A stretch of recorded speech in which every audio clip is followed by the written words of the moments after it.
धान में तना छेदक या पत्ता लपेट सुंडी। नमस्कार किसान साथियों, आज के इस वीडियो में हम बात करेंगे कि आपकी धान की फसल में तना छेदक यानी कि स्टेम बोरर या फिर पत्ता लपेट सुंडी का अटैक हो गया है तो उसके लिए आप कौन कौन से कीटनाशकों का प्रयोग कर सकते हैं जिससे कि सुंडी समाप्त हो जाए।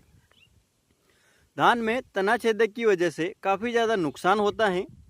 शुरुआती अवस्था में जब इसका अटैक आता है तो कल्ले सूखे हुए दिखाई पड़ते हैं और जब लेट स्टेज में इसका अटैक हो तो बालियां सूखी हुई या सफ़ेद रंग की दिखाई पड़ती है।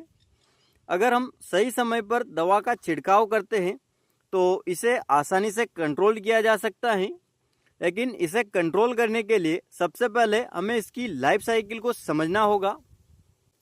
जब तना छेदक इल्ली का पतंगा यानी कि तितली, जो कि आप इस वीडियो में देख पा रहे होंगे, पौधे की पत्तियों को मोड़कर उसमें अंडे रखती हैं और आगे 5 से 8 दिनों में ये अंडे फूट जाते हैं और इनमें से इल्लियाँ निकलकर नीचे ज़मीन पर गिर जाती हैं, जो कि तने में छेद करके तने के अंदर चली जाती हैं और फिर तने को खोखला कर डालती हैं। लगभग 28 से 30 दिनों तक यह तने को खाती रहती हैं और उसके बाद में फिर प्यूपा स्टेज में चली जाती है और अगले 10 दिनों के बाद में यह प्यूपा तितली में बदल जाता है और फिर से उसी प्रकार से पत्तियों को मोड़कर अंडे देता है।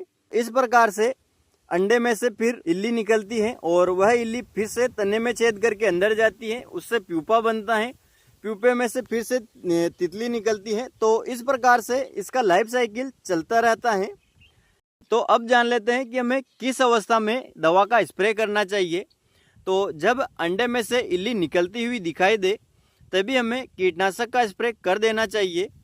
धान की शुरुआती अवस्था में आप इसे कंट्रोल करने के लिए ग्रेन्युअल या दानेदार खाद का इस्तेमाल भी कर सकते हैं, जिसमें कि आप कार्टेप हाइड्रोक्लोराइड 4% 9 से 10 किलो प्रति एकड़ के हिसाब से, या फिर आप सिजेंटा कंपनी के वर्टागो जिसमें कि क्लोरेंट्रानिलिप्रोल 0.5% और थायोमेथोक्साम 1% होता है, जिसका कि डोज 3 किलोग्राम प्रति एकड़ का रहता है। तो इनमें से आप किसी भी एक कीटनाशक का प्रयोग कर सकते हैं।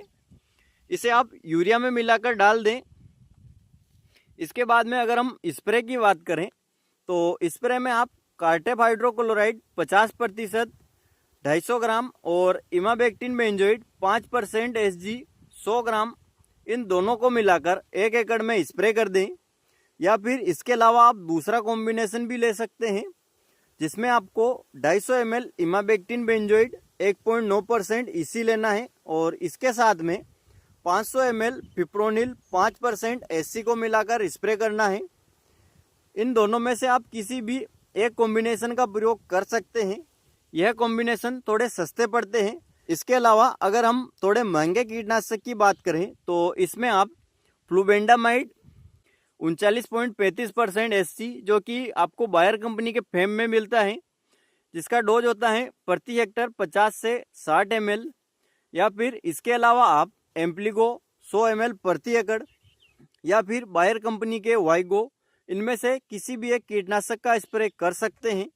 यह थोड़े महंगे आते हैं लेकिन इनका रिजल्ट अच्छा देखा गया है। अगर धान की शुरुआती अवस्था में पत्ता लपेट सुंडी का अटैक है तो आप इस अवस्था में आप ज़मीन से कीटनाशक दें या फिर स्प्रे करें, दोनों के ही रिजल्ट अच्छे मिलेंगे। लेकिन अगर लेट स्टेज में इसका अटैक है तो लेट स्टेज में स्प्रे का रिजल्ट ही बढ़िया रहता है। तो आप लेट स्टेज में स्प्रे से ही इसे कंट्रोल करें। निश्चित तौर पर आपको धान में तना छेदक या पत्ता लपेट सुंडी से मुक्ति मिल जाएगी। उम्मीद करता हूँ यह जानकारी आपको पसंद आई हो। वीडियो पसंद आया हो तो वीडियो को लाइक और चैनल को सब्सक्राइब करना ना भूलें, क्योंकि इसी प्रकार के वीडियो आपको आगे भी मिलते रहेंगे।